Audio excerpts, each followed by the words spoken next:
नमस्कार। आज की इस वीडियो लेक्चर में हम रिनासा के टाइम की आर्ट के बारे में जो डिस्कशन है उसको कंप्लीट करने वाले हैं।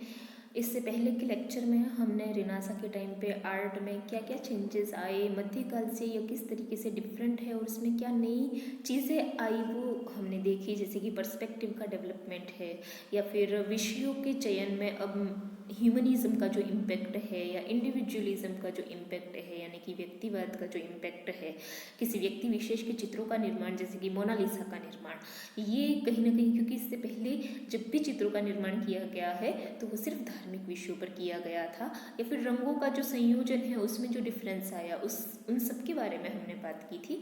आज हम बात करने वाले हैं कि इटली से जब शुरुआत हुई रिनासा के टाइम की इस आर्ट की, इस आर्टिस्टिक डेवलपमेंट की, तो वहाँ के जो प्रमुख चित्रकार हैं उनके बारे में हम बात कर रहे हैं। पिछले वीडियो में हमने लियोनार्डो दा विंची को समझा था और देखा था हमने पिछले वीडियो में रिनासा मैन और रिनासा वुमन के कॉन्सेप्ट को भी, और हमने समझा था कि किस तरीके से एक यूनिवर्सल मैन या एक ऐसा आदर्श व्यक्ति जिसे लगभग हर फील्ड का नॉलेज है, चाहे वो हिस्ट्री है, चाहे वो लिटरेचर है, चाहे वो पॉलिटिक्स है, चाहे वो म्यूज़िक है, चाहे वो डांस है, चाहे वो स्कल्पचर है, तो हर फील्ड का जो नॉलेज है उसकी कल्पना एक आदर्श व्यक्ति के तौर पे की गई है, जिसे रिनासा मैन कहा गया है। और जिन पेंटर्स को हम यहाँ पे पढ़ रहे हैं, जिन कलाकारों के बारे में हम यहाँ बात कर रहे हैं, चाहे वो लियोनार्डो दा विंची हो, चाहे वो माइकल एंजेलो हो, चाहे वो राफेल हो, वो सब कहीं न कहीं रिनासा मैन को ही सिंबलाइज करते हुए दिखाई दे रहे हैं। क्योंकि जैसे हमने देखा कि लियोनार्डो दा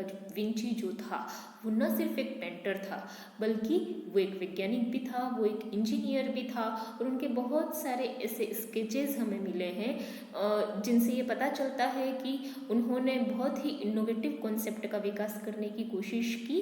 जैसे कि उनकी जो नोटबुक्स हैं उसमें से एक इमेज ऐसी मिली है जिससे पता चलता है कि उन्होंने कहीं ना कहीं हेलीकॉप्टर की कल्पना भी कर ली थी, वो भी उस वक्त पर। साथ ही उन्हें मनुष्य के शरीर का जो विज्ञान है यानी कि ह्यूमन बॉडी की जो एनाटॉमी है उसका भी उन्हें इतना नॉलेज उस समय पर हो गया था कि वो मनुष्य के आंतरिक अंगों का चित्रण करने में भी सफल होते थे। तो ऐसे बहुत सारे चित्र हमें लियोनार्डो दा विंची के अवेलेबल हैं। तो ये कहीं ना कहीं रिनासा मैन का जो कॉन्सेप्ट है उसको इंगित करते हुए दिखाई देते हैं हमें यहाँ पर। और आज हम बात करने वाले हैं इटली के ही एक बहुत ही महत्वपूर्ण चित्रकार पुनर्जागरण काल के, जिनका नाम है माइकल एंजेलो। तो माइकल एंजेलो के बारे में बात करते हैं। वो भी एक कलाकार हैं, चित्रकार हैं और मूर्तिकार भी हैं। तो बहुमुखी प्रतिभा के धनी हैं वो भी। और उनकी कृतियों में जहाँ हमें एक तरफ तो मध्यकालीन धार्मिक विश्वास की झलक देखने को मिलती है, तो वहीं दूसरी तरफ पुनर्जागरण काल की जो खूबियाँ हैं वो भी स्पष्ट रूप से हमें परिलक्षित होती हुई दिखाई देती है। इनके चित्रों में यथार्थवाद का अंकन करने के लिए इनके द्वारा भी मानव शरीर विज्ञान यानी कि ह्यूमन एनाटॉमी का अध्ययन किया गया, और इनका यह मानना था, इनका यह विश्वास था कि मनुष्य जो है वो सृष्टि की एक सुंदर अभिव्यक्ति है और उसका एक बहुत ही सर्वोत्तम नमूना है। माइकल एंजेलो का जो दौर था उस समय पर रोम में पॉप पीटर का दूसरा कैथेड्रल बनवा रहा था, और ये जो पीटर का जो कैथेड्रल था, इस कैथेड्रल के गुंबद की यानी कि इसके डोम की जो रूपरेखा है वो माइकल एंजेलो ने ही बनाई थी। पोप ने माइकल एंजेलो को सिस्टाइन शेपल यानी कि वेटिकन सिटी में पोप का जो महल है उसकी भीतरी छत को, उसकी इंटरनल सीलिंग को चित्रित करने का कार्य सौंपा था, जिसे इन्होंने 4.5 साल के परिश्रम के साथ पूरा किया। इसकी भीतरी छत पर और उनमें जो चित्र बनाए गए हैं वो आज भी एक बहुत ही विस्मय की वस्तु बने हुए हैं। और इस सिस्टाइन शेपल की ही एक दीवार पर जो एक चित्र उकेरा गया है जिसका नाम है लास्ट जजमेंट यानी कि अंतिम निर्णय, वो माइकल एंजेलो का सर्वश्रेष्ठ चित्र माना गया है और सर्वाधिक प्रसिद्ध चित्र है। लास्ट जजमेंट नाम से ही जैसा लग रहा है कि शायद ये कयामत का जो दिन माना गया है या एक तरीके से अंतिम दिन जो माना गया है, उस दिन जो अंतिम निर्णय ईसा मसीह के द्वारा या खुदा के द्वारा, जिसके भी द्वारा हम माने, उनके द्वारा जो किया गया है उससे संबंधित एक चित्र है। यह चित्र घोर निराशा और वेदना की अभिव्यक्ति करता हुआ दिखाई देता है। इसमें जो चित्रित व्यक्ति है वो भय और आतंक से ग्रस्त है और उन्हें लगता है कि भगवान से भी अब दया की कोई आशा दिखाई नहीं दे रही है। तो माइकल एंजेलो के बाद अब हम अगले पेंटर के बारे में बात करेंगे। पुनर्जागरण काल में इटली के एक बहुत ही महत्वपूर्ण पेंटर हुए हैं जिनका नाम है राफेल सेंजियो। राफेल जो हैं वो कहीं ना कहीं क्योंकि ये बाद में हुए हैं लियोनार्डो दा विंची के, और इस वजह से इन एंजेलो को भी बाद हुए हैं, तो इन पे एंजेलो का भी प्रभाव है और लियोनार्डो का भी प्रभाव है, और इनके चित्रों में इन दोनों की चित्र शैलियों का समन्वय भी हमें दिखाई देता है। इनके चित्र जो हैं वो सजीवता के लिए और सुंदरता के लिए प्रसिद्ध हैं। उनमें वात्सल्य और मातृत्व का बहुत ही सुंदर चित्रण जो है वो इनके द्वारा किया गया है। इनकी जो सर्वश्रेष्ठ रचना है वो जीसस क्राइस्ट की माँ मैडोना का चित्र है, और मैडोना का जो चित्र है उसका जो दिव्यत्व है वो आज भी दर्शकों का मन मोह सकता है। इनके द्वारा मुख्यतः भित्ति चित्र बनाए गए यानी कि म्यूरल पेंटिंग्स, और पोर्ट्रेट बनाए गए यानी कि किसी व्यक्ति विशेष का चित्र इनके द्वारा बनाया गया। पोर्ट्रेट का जो विकास है वो भी कहीं ना कहीं आपके इंडिविजुअलिज्म यानी कि व्यक्तिवाद की विशेषता को रेखांकित करता हुआ दिखाई देता है। बहुत से विद्वानों का मानना है कि चित्रकला के क्षेत्र में समन्वयात्मक सौंदर्य के चित्रण में राफेल जो है वो माइकल एंजेलो से भी श्रेष्ठ थे। यह राफेल के द्वारा एक चित्र चित्रित किया गया है और इस चित्र का नाम है स्कूल ऑफ एथेंस। ठीक है, अब ये जो स्कूल ऑफ एथेंस है उसमें बहुत सारे विद्वानों को चित्रित किया गया है। बीच में जो मेन जो विद्वान खड़े हैं वो प्लेटो को और एरिस्टोटल यानी कि अरस्तु को सिंबोलाइज कर रहे हैं। सीढ़ियों पर एक स्लेट पर है ना व्यक्ति लिखता हुआ दिखाई दे रहा है, वो पाइथागोरस जो है उसको दिखाया गया है, और यहाँ पे राइट हैंड साइड की तरफ एक व्यक्ति जो है वो ग्लोब को पकड़ करके खड़ा हुआ है। वो कहीं कहीं टॉलमी का नाम आप सबने सुना होगा, बहुत बड़े ज्योग्राफर हैं, तो उनको दिखा रहा है। तो ये कहीं ना कहीं स्कूल ऑफ एथेंस का चित्र है जो कि राफेल सेंजियो के द्वारा बनाया गया था। अब हम बात करते हैं आगे स्थापत्य कला यानी कि आर्किटेक्चर के बारे में। पुनर्जागरण काल में स्थापत्य कला में किस तरीके से चेंजेस हमें देखने को मिलते हैं। मध्यकालीन यूरोप में जहाँ स्थापत्य कला के क्षेत्र में गोथिक शैली की प्रधानता थी, वहीं पुनर्जागरण काल में कलाकार जो है वो प्राचीन स्थापत्य कला के प्रति उनका रुझान बढ़ने लगता है, और उन्होंने रोमन, यूनानी और अरबी स्थापत्य शैलियों का समन्वय करके एक नवीन स्थापत्य शैली को विकसित करने का कार्य जो है वो किया है। ये जो नवीन शैली है इसकी मुख्य विशेषताएं हैं श्रृंगार और डिजाइन। इस शैली में सजावट को महत्व दिया गया और आकार को, साइज को बहुत ज़्यादा महत्व जो है वो दिया गया। इस नवीन शैली की शुरुआत इटली में हुई और बाद में यूरोप के बहुत सारे देशों में इसका प्रसार हुआ। इस काल के निर्माताओं ने ग्रीको रोमन स्थापत्य की बहुत सारी बातों को आत्मसात किया। इस समय पर जहाँ मध्यकाल में स्थापत्य के क्षेत्र में नुकीले मेहराबों का निर्माण किया जाता था, उसकी जगह पर अब गोल मेहराबों का प्रयोग जो है वो किया जाने लगा। साथ ही इस समय पे जो कॉलम्स यानी कि जो पिलर्स बनाए गए थे वो भी एंशियंट ग्रीक सिविलाइजेशन से इंस्पायर्ड थे। डोरिक, आयोनिक और कोरिंथियन ये तीनों ही ग्रीक आर्किटेक्चर के एक तरीके के नमूने माने जाते हैं। इनका प्रयोग इस समय पे चर्च में और सार्वजनिक भवनों में किया जाने लगा। ये जो इमेज आप राइट हैंड साइड में देख पा रहे हैं ये आपके डोरिक कॉलम्स की इमेज है, डोरिक पिलर्स की इमेज है, जो कि एक तरीके की फ्लूटेड है यानी कि अनइवन है।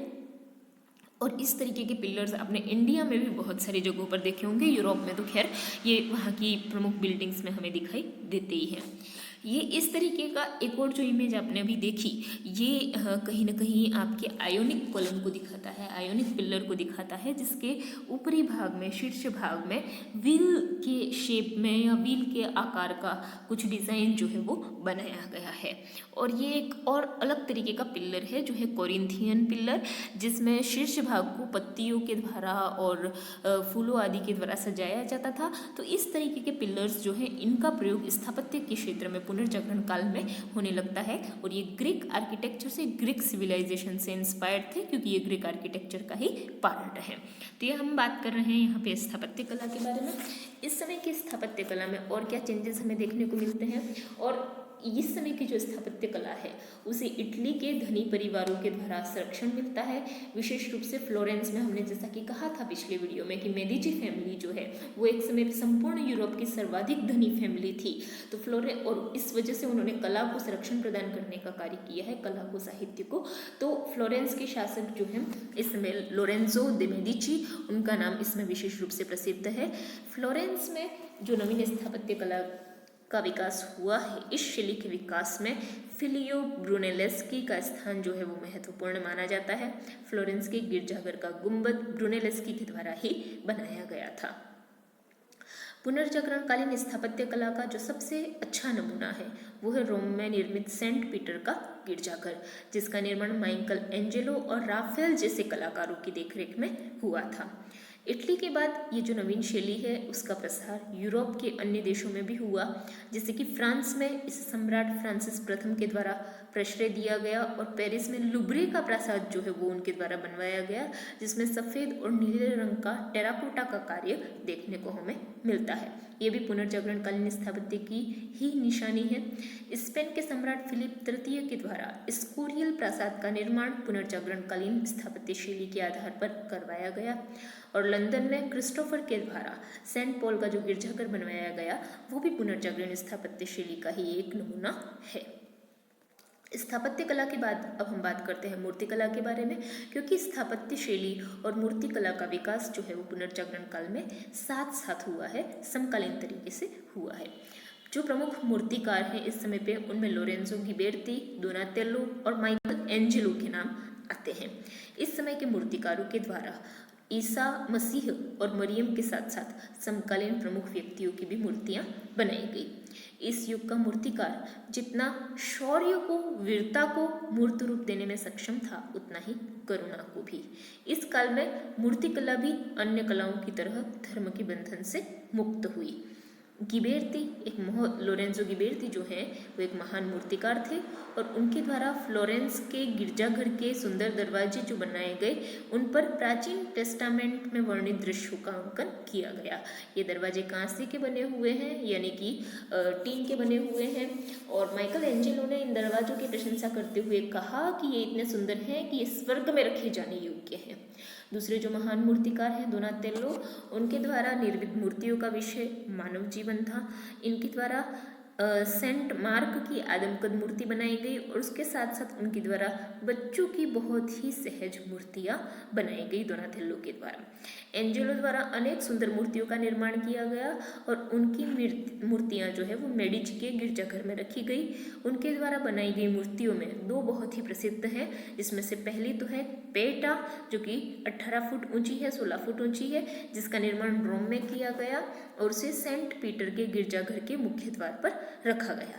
दूसरी जो मूर्ति है वो है डेविड की मूर्ति, जिसे फ्लोरेंस के नागरिकों के रिक्वेस्ट पर एंजेलो द्वारा बनाया गया था। उन्होंने डेविड को एक वीर पुरुष के रूप में तो प्रस्तुत किया ही है, लेकिन उस मूर्ति को देखकर उनके व्यक्तित्व में कोमलता की झलक भी हमें मिलती है। इटली से ये मूर्तिकला जो है वो फिर यूरोप के अन्य देशों जैसे इंग्लैंड, जर्मनी, फ्रांस, स्पेन और भी अन्य देशों तक पहुंची और वहाँ पर बहुत अलग अलग तरीके से मूर्तियों का निर्माण जो है वो किया जाने लगा। हमने एंजेलो की दो प्रमुख मूर्तियों के बारे में बात की, आइए हम उनकी इमेज को देखने की कोशिश करते हैं। ये है पेटा की इमेज जो कि माइकल एंजेलो के द्वारा बनाई गई थी, जिसमें जीसस की जो डेड बॉडी है उसे वर्जिन मेरी यानी कि उनकी माँ जो है वो अपने गोद में लेकर के बैठी हुई है और जिस तरीके का कारुणिक दृश्य है, जिस तरीके का चित्रण ये किया गया है वो माइकल एंजेलो की टैलेंट को, उनके प्रतिभा को दिखाता है। जो दूसरी प्रमुख मूर्ति है माइकल एंजेलो के द्वारा बनाई गई वो है डेविड की मूर्ति। डेविड जो है वो बाइबल का एक पात्र है और डेविड की ये जो मूर्ति है वो 18 फीट ऊंची है और माइकल एंजेलो के द्वारा ये जो मूर्ति बनाई गई है वो उस दृश्य को ध्यान में रखते हुए बनाई गई है जब डेविड जो है वो युद्ध के लिए निकल रहे हैं। तो इनकी जो इमेज है वो क्योंकि 18 फीट ऊंची है तो व्यूअर से यानी कि दर्शक जो है उससे काफ़ी ऊंचाई पर स्थित होने की वजह से अपना एक अलग ही प्रभाव छोड़ती है। और क्योंकि वो युद्ध के लिए निकल रहे थे डेविड, उस दृश्य को ध्यान में रख करके ये मूर्ति बनाई गई है। तो इस वजह से इस मूर्ति में कहीं न कहीं वीरता का प्रदर्शन तो है ही, लेकिन साथ साथ डेविड के व्यक्तित्व की कोमलता का प्रदर्शन भी हमें इसके साथ ही देखने को मिलता है। तो ये हमने बात की माइकल एंजेलो की इन दोनों मूर्तियों के बारे में। अभी तक हमने पुनर्जागरण काल से रिलेटेड बहुत सारे टॉपिक्स को समझा।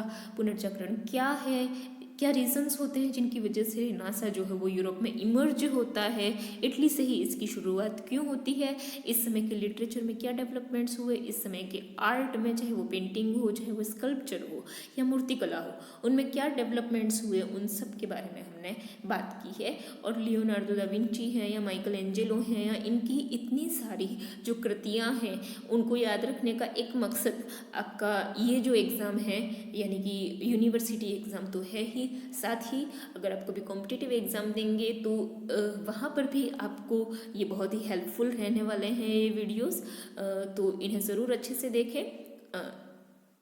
धन्यवाद।